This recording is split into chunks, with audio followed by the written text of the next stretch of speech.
भानपुर शहर में संजीव और सविता अपने छोटे से परिवार के साथ खुशहाल जीवन बिता रहे थे, लेकिन सविता की आदतों के कारण उसकी बहू अक्सर उदास हो जाती थी। एक दोपहर जब सभी लोग खाने के टेबल पर साथ बैठे थे। सीमा बेटा, आज दोपहर में खाने में क्या बनाया तुमने? पापा जी, आज गोभी आलू की सब्जी बनाई है रोटी के साथ। वाह भाई, मेरी तो फेवरेट सब्जी है। तुम्हारे हाथ की खुशबू ही अलग होती है। देवर जी, आपकी पसंद की भिंडी भी बनाई है साथ में, ध्यान से देखिए जरा। है? अरे वाह भाभी, मुझे लगा आज सिर्फ गोभी बनी है। भिंडी देख के तो दिल बाग बाग हो गया। आपके लिए भिंडी ना बने, ऐसा कैसे हो सकता है भला? भाभी सच कहूं ना तो आपके हाथ की भिंडी जैसा स्वाद किसी होटल में भी नहीं मिलता। ये गोभी आलू तो ऐसा लग रहा है जैसे खिचड़ी हो, और भिंडी इतनी तेल वाली। वो माँ जी कोशिश तो की थी कम तेल डालने की, लेकिन भिंडी नरम हो ही नहीं रही थी। किसी भी काम में तुमसे संतुलन नहीं बनता, या तो उसे खिचड़ी बना दोगी या बहुत तला हुआ। माँ जी, आपकी बात का मान है, अगली बार और ध्यान रखूंगी। हाँ, मान की बात तब होती जब तुमने वाकई कुछ सीखा होता। यहाँ आकर रसोई संभालना भी अभी तक सीखा नहीं।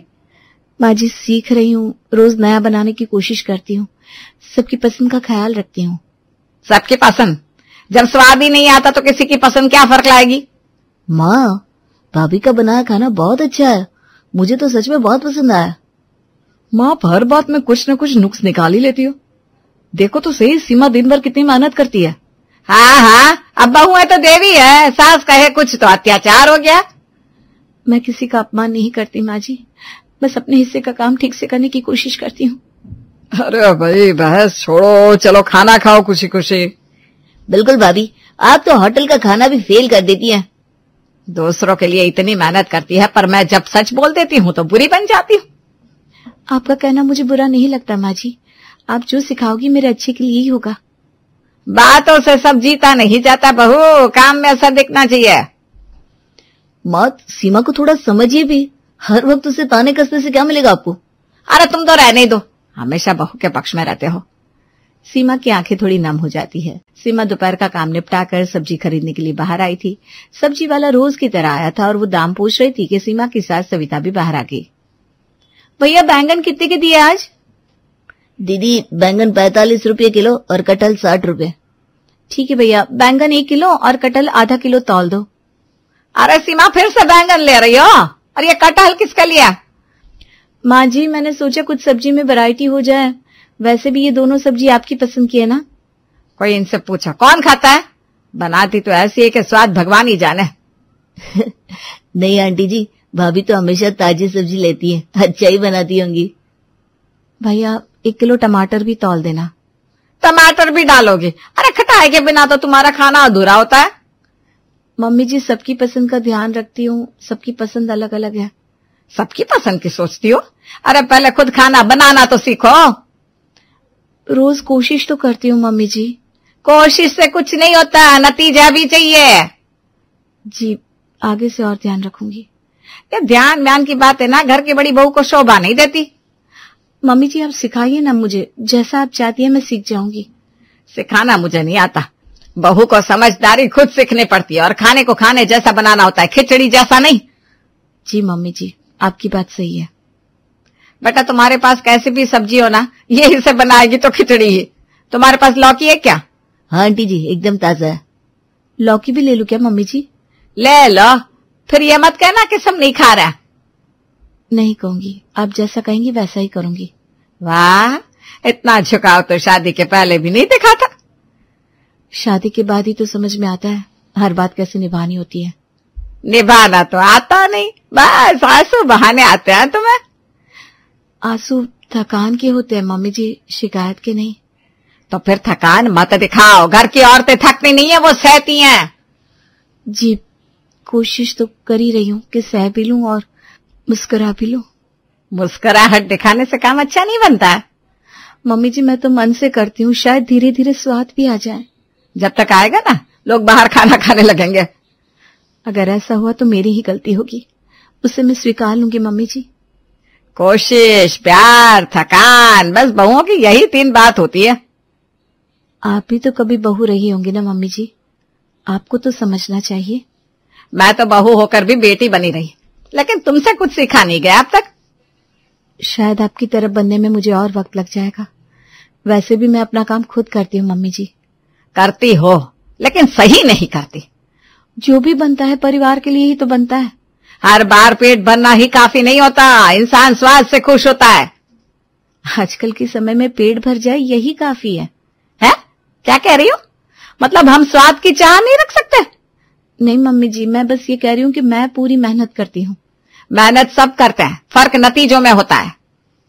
सीमा सब्जियां लेकर चुपचाप अंदर चली जाती है। उसकी आंखें भरी होती है लेकिन चेहरे पर कोई शिकन नहीं। शाम होते ही दरवाजे पर दस्तक होती है।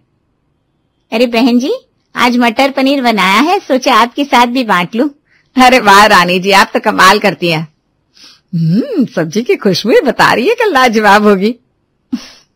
मैं हमेशा सब कुछ ताजे मसालों से बनाती हूँ, स्वाद का तो जवाब नहीं। सीखो कुछ रानी जी से। है? सब्जी को भी वो स्वाद देती है, तुम तो हर सब्जी को खिचड़ी बना देती हो। मम्मी जी, मैंने तो वही सब्जियां ली थी जो आपने बोली थी। सब्जी लेना और बनाना दो अलग बातें हैं, तुम्हें तो समझ में ही नहीं आता। अरे बहन जी, लगता है आपकी बहू को थोड़ा और सीखने की जरूरत है। सीखने की क्या है रानी जी, मेरी तो किस्मत ही ऐसी है जो कमजोर बहू हाथ लग गई है। मैं पूरी कोशिश करती हूँ मम्मी जी। कोशिश से पेट नहीं भरता, स्वाद से भरता है, और वो तुम्हारे हाथ में कभी रहा नहीं। सीमा जी, आपको ना किचन में थोड़ा वक्त और देना चाहिए। मैं दिन भर रसोई में ही रहती हो, लेकिन काम आता नहीं। सब्जी ऐसे बनती है क्या? आप ही बताइए बहन जी, आपने कैसे सीखा खाना बनाना? मैंने तो अपनी माँ से सीखा था। हमारी पीढ़ी में तो खाने में आत्मा भी घुलती थी। मम्मी जी, मैं भी सीख रही हूँ। सीख रही हो? शादी को 3 साल हो गए, अब तक सीख नहीं पाई? सीमा जी, आपने जो कल बैंगन बनाए थे ना, उसमें नमक भी ठीक से नहीं था। नमक तो दूर, स्वाद का नामो निशान नहीं था। आपने तो कुछ कहा नहीं उस वक्त। तो क्या हर बार मैं तुम्हें तुम्हारी गलतियां गिनाती बैठूं? अरे कभी खुद भी सोच लिया करो। बहन जी, ये मटर पनीर खा के देखे तब पता चलेगा कैसे बनती है असली सब्जी। वाह रानी जी वाह, ऐसा स्वाद हमारी सीमा कभी नहीं ला सकती। मैं अगली बार पक्का कोशिश करूंगी। हर बार कोशिश कोशिश कोशिश। अरे कभी परिणाम भी दिखाओ, कोशिशों से घर नहीं चलता। बहन जी, आप तो वाकई सब संभाल लेती हैं। अरे अब तो मुझे ही फिर से किचन संभालना पड़ेगा। जब बहू कुछ सीखना ही नहीं चाहती तो क्या करे। मैं सच में जानना चाहती हूँ, आपको क्या अच्छा लगता है? जो भी मैं कहूँ तुम बस बहस करती हो। तुम्हें जवाब देना ही आता है, काम नहीं। पर मम्मी जी, बस बार बार कुछ नहीं, अब जाकर रसोई साफ करो। सीमा के ससुर सास की तानों भरी बातों पर हमेशा मुस्कुरा देते हैं, जो सीमा को अंदर तक चुभता है। वो कुछ कहे बिना रसोई में चली जाती है, लेकिन दिल में टिस रह जाती है। रात को वो पहली बार ये बात अपने पति रोहन से करती है। एक बात कहूँ रोहन? हाँ कहो ना, सब ठीक है ना? आपने देखा आज मम्मी जी ने सबके सामने कैसे कहा कि मुझसे कुछ अच्छा बनता ही नहीं। अरे यार, वो तो रोज कुछ ना कुछ कहते रहती है, तुम दिल पे क्यों लेती हो? क्यों ना लो, बात कहने का भी एक तरीका होता है। और पापा जी वो तो हर बात पर बस मुस्कुरा देते हैं। हाँ तो वो तो ऐसी ही है, पता नहीं शायद टालने के लिए हंस देते हैं। आपको पता है रोहन, हर बार जब वो ताना देती है मुझे उतना बुरा नहीं लगता जितना तब जब पापा जी बस मुस्कुरा देते हैं जैसे मैं मजाक हूँ। सीमा देखो, मैं समझता हूँ, लेकिन उन्हें टोकना शायद उनके लिए मुश्किल होता है। और तुम क्यों इतना सोचती हो इन बातों को? क्यों ना सोचूं, सबके सामने बात बात पर मेरी तुलना, मेरी बेइज्जती, और फिर आप कुछ भी कहते नहीं। मैं कुछ कहूं भी तो क्या बदलेगा? मम्मी को तुम नहीं बदल सकती, ना पापा को। तो फिर मैं ही बदल जाऊं, मैं सब सहती रहूं? आप देख रहे होते हो ना रोहन, फिर भी खामोश रहते हो। क्योंकि मैं नहीं चाहता कि हर दिन घर में झगड़ा हो। शांति बनाए रखना भी जरूरी है। शांति मेरी चुप्पी से बनी है रोहन, और वो चुप्पी अब भारी लगने लगी है। देखो, जब पापा, मैं, सुमित तीनों को खाना पसंद है तो फिर बाकी बातों का क्या मतलब? मतलब ये कि सब तारीफ करे तो ही मेरी मेहनत की कदर है, कोई ताना दे तो वो मजाक, और पापा की वो चुप हंसी वो मुझे तोड़ देती है। सीमा सच बताऊं, पापा कभी कभी मेरे साथ भी ऐसे ही रहता है, लेकिन उनका तरीका यही है, कम बोलना, टाल जाना। पर मैं टाली नहीं जा सकती रोहन, मैं घर का हिस्सा हूं, दीवार नहीं। मेरे भी एहसास है। मैं जानता हूं, मैं कोशिश कर रहा हूं समझने की। तुम सही कह रही हो, देखो, मैं आपसे कोशिश करूंगा कि मैं तुम्हारे साथ खड़ा रहूं। कभी कभी बस इतना कह दो कि तुम समझते हो, सब आसान हो जाता है। मैं समझता हूं सीमा, और अब से जब भी कुछ गलत लगे मुझे बताना। ठीक है। सीमा को शायद जवाब नहीं चाहिए था, उसे बस ये यकीन चाहिए था कि उसकी बात भी सुनी जा रही है। अगले दिन डिनर का समय होता है। सीमा टेबल पर डिनर लगाती है तो देखती है वहां बाजार की सब्जी भी रखी है। ये बाजार की सब्जी क्यों मंगाई है? ये मैंने मंगवाई है क्योंकि मुझे वो कटहल की खिचड़ी नहीं खानी थी। मम्मी जी, ऐसा क्यों किया? आप तो जानती है मैं मेहनत से खाना बनाती हूँ। तुम्हें क्या है, तुम्हें तो सिर्फ वो खिचड़ी बनानी आती है जो आजकल बच्चों को खिलाते हैं। मैं खुद को अच्छे खाने का हक देती हूँ, समझी? सीमा चुप रहते हुए भी अंदर से दर्द महसूस करती है, लेकिन कुछ नहीं बोलती। भाभी, कच्चा कटहल तो बहुत स्वादिष्ट बनता है। हाँ जरूर, तुझे तो उसके हाथ का सड़ा हुआ खाना भी पसंद आ जाए। वैसे भी उसने कटहल की खिचड़ी बनाई होगी। माँ, ऐसा मत कहो, कटहल वाकई अच्छा बना है। एक बार तुम खाकर तो देखो। अरे तुम सब खाना खाओ, मुझे मेरा पसंदीदा खाना खाने दो। तुम्हें क्या परेशानी है? आपका पसंदीदा खाना? तो फिर क्या हमारी मेहनत कोई मायने नहीं रखती? तुम्हें क्या लगता है तुम्हारे हाथ का खाना ही हर किसी के लिए सबसे अच्छा होता है? भाभी के हाथ का खाना हमेशा अच्छा होता है माँ, तुम ये समझती क्यों नहीं हो? तुम्हें क्या समझाना है? तुम जो भी कहो, मुझे वो खाना चाहिए जो मुझे पसंद है। माँ बस, सबके पास अपनी पसंद होती है, लेकिन तुम हमेशा गलत समय पर गलत बात क्यों करती हो? अगर तुम लोग हमेशा मेरी पसंद का सम्मान नहीं कर सकते ना, तो मुझे अपनी जिंदगी पर ध्यान देने दो। मम्मी जी, मैं जानती हूँ आप जो कहती हैं वो सिर्फ आपके स्वाद के लिए होता है, लेकिन क्या कभी आपने ये सोचा है कि मैं कितनी थकती हूँ इन सब कामों में? अरे तुम कौन सी बड़ी थकान महसूस करती हो? मैंने तो अपने जमाने में बहुत कुछ किया है, तुमसे क्या तुलना। सबको तो मेरा खाना पसंद आता है मम्मी जी। देखो, सब खिचड़ी की तारीफ मटर पनीर की तरह करे ना तो मेरी गलती नहीं है। माँ जरा सोचो, अगर 3 लोग उस खाने से खुश हैं तो तुम्हें हमेशा दिक्कत क्यों होती है? तुम सब मेरे ऊपर ही दबाव डालते हो, हैं? बहू को रानी और मुझे बेकार का इंसान बना देते हो। ऐसा कुछ नहीं कहा माँ मैंने। देखो, तुम्हारे कहने से मैं झूठी तारीफ नहीं करने वाली। माँ, क्यों तुम इतने कठोर तरीके से बात करती हो? भाभी का खाना वाकई स्वादिष्ट होता है। अरे तुम क्या जानो, चुप रहो। वैसे भी तुमसे तो बात करना ही बेकार है। मम्मी जी, अब जब भी मैं रसोई में जाऊंगी आपको साथ लेकर जाऊंगी। वो तुम्हें खुद सीखना है, मैं साथ कहीं नहीं जाऊंगी। तुम दोनों से क्या कहूं, जिसे जो खाना है खाने दो और अब सब चुप रहो। सब खाने के बाद धीरे धीरे अपने कमरे की ओर बढ़ जाते हैं। सबके कमरे में जाने के बाद सीमा रसोई समेट रही थी, तभी लैंडलाइन की घंटी बजती है। सविता झट से फोन उठाती है। अरे राकेश, कितने दिन बाद फोन किया रे तूने? दीदी, सोचा कल तुम्हारे घर आता हूँ, भानपुर में एक काम है। अरे वाह, बहुत अच्छा किया।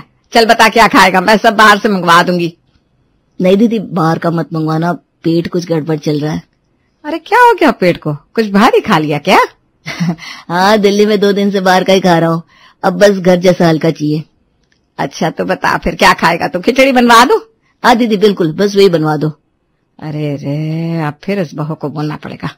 वैसे तो यह हर सब्जी की खिचड़ी बना देती है, लेकिन इसे असली खिचड़ी भी ठीक से बनानी नहीं आती होगी। अरे दीदी, कैसे भी बना दे, घर का खाना ही काफी है। घर की खिचड़ी बनाना भी कला है जो हमारी बहू में नहीं है। अरे दीदी, इतना भी बुरा मत बोलो यार, थोड़ा सिखाओ ना उसे। अरे सिखाओ भी तब ना जब कोई सीखना चाहे, इससे तो बस बहानों में दिलचस्पी है। अरे दीदी, सब धीरे धीरे सीखते हैं, तुमने भी तो नई बहू बनकर सीखा होगा। हमारे जमाने में कोई सिखाता नहीं था, सब खुद ही सीखना पड़ता था। तो दीदी, अब तुम्हारा अनुभव ही तो है जो सिखा सकता है। तुझे खिचड़ी खानी है ना? ठीक है, बता देती हूँ इसको। अच्छा दीदी, हल्का मसाला और घी ऊपर से। हाँ, घी भी डालेगी कि नहीं इसका भरोसा नहीं है। दीदी, तुम कहो तो वैसा ही बनाएगी। अरे कहना अलग बात है राकेश, समझना और मन लगाकर बनाना और बात है। दीदी, कभी कभी प्यार से कहो ना तो ज्यादा असर करता है। अरे तेरा भाषण शुरू मत कर, अब तुझे खिचड़ी मिल जाएगी जैसी तू बोलेगा। थैंक यू दीदी, और आप पकवान की जरूरत नहीं है। अरे पकवान की तो बात ही मत कर, बहू से तो ठीक से रायता भी नहीं बनता। तो खिचड़ी के साथ थोड़ी चटनी बनवा दो, रायता मैं खुद बना लूंगा। अच्छा ठीक है, चल तू वापस आ जा, कल तेरे लिए खिचड़ी तैयार मिलेगी। वो फोन रखते हुए मन ही मन बड़बड़ाती है। उसकी बड़बड़ाहट संजीव और सीमा दोनों ही सुनते हैं। अब इस बहू से खिचड़ी बनवानी पड़ेगी, पता नहीं क्या से क्या बना डाले। क्या हुआ सविता, खिचड़ी बनाने में क्या परेशानी है? अरे परेशानी नहीं है, बस इस बहू की वजह से ना डर बढ़ गया है। इसे कुछ बनाने को भेजो, कुछ और ही बनाती है। मम्मी जी आप एक बार बता दीजिए ना कैसे बनानी है, मैं बना दूंगी। वो तो भगवान मालिक है, तुम क्या बनाओगी? मेरे भाई के आगे मेरी नाक ना कटवा देना। अच्छा तो तुम ही बना लो, खुद क्यों नहीं बनाती? हाँ मैं ही बना लूंगी, अब इसे कुछ बताना भी नहीं है मुझे। पर एक बार भरोसा करके तो देखिए मम्मी जी। अरे तुमसे काम करवाना बहुत मुश्किल है। बहू तुम परेशान मत हो, सविता खुद खिचड़ी बना लेगी। हाँ जी बिल्कुल बना लूंगी। वैसे भी मेरे हाथ की खिचड़ी लोग उंगलियां चाट चाट कर खाते हैं। मेरी बहू के हाथ का भी खाना अच्छा होता है, बस तुम्हें पसंद नहीं आता। मेरी बहू के हाथ का खाना वो क्या होता है? खिचड़ी में भी एक सौंदर्य चाहिए। सच में? भाई तुम्हें ले आओ वो सौंदर्य और खिचड़ी बनाओ। अगले दिन सविता ने सच में खिचड़ी बनानी शुरू कर दी। वो पूरी कोशिश करती है कि हर कदम पर सही मात्रा हो। आप देखते हो कितनी बढ़िया खिचड़ी बनती है। क्या बात है सविता, खिचड़ी में भी इतनी मेहनत? अरे अपने भाई के लिए जो बनानी है। खिचड़ी तैयार होते ही सविता की पड़ोसन रानी भी वहां आ जाती है। रानी सविता के भाई के लिए खीर लेकर आती है। देखिए दीदी कितनी अच्छी खीर बनाई है मैंने। अरे ये तुमने बहुत अच्छा किया। आपने क्या बनाया है? मैंने तो भाई के लिए खिचड़ी बनाई है।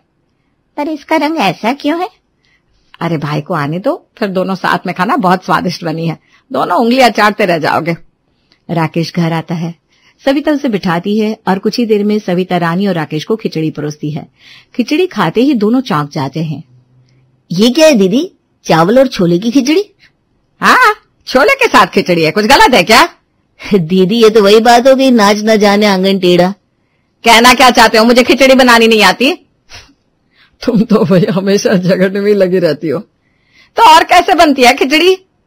दीदी खिचड़ी मूंग दाल की बनती है, छोले की नहीं। सीमा वहीं खड़े होकर मुस्कुरा रही थी। संजू सीमा को अपने पास बुलाता है। बहू तुम्हें हमेशा शिकायत थी ना कि मैं सविता की बातों पर क्यों हंसता हूँ? जी पापा जी। बहू असलियत तो यह है कि तुम्हारी सास को बस बातें बनाना आता है और कुछ नहीं। और दीदी ने तो वो कहावत भी सच कर दी, बंदर क्या जाने अदरक का स्वाद। मैं जानता था इसे कुछ आता नहीं है, बस इसे तुम्हें किसी न किसी बात पे ताना कसने का बहाना चाहिए होता है। अच्छा हुआ जो आज मुझे मौका मिला इसकी सच्चाई तुम्हें दिखाने का। बहू तुम खुश रहो और ऐसे ही हमेशा अच्छा खाना बनाना, अपनी सास की तरह मत बनाना। ठीक है मामा जी। सभी जोर से हंसते हैं। अब सीमा भी समझ जाती है कि उसकी सास गरजने वाला बादल है, बरसने वाला नहीं।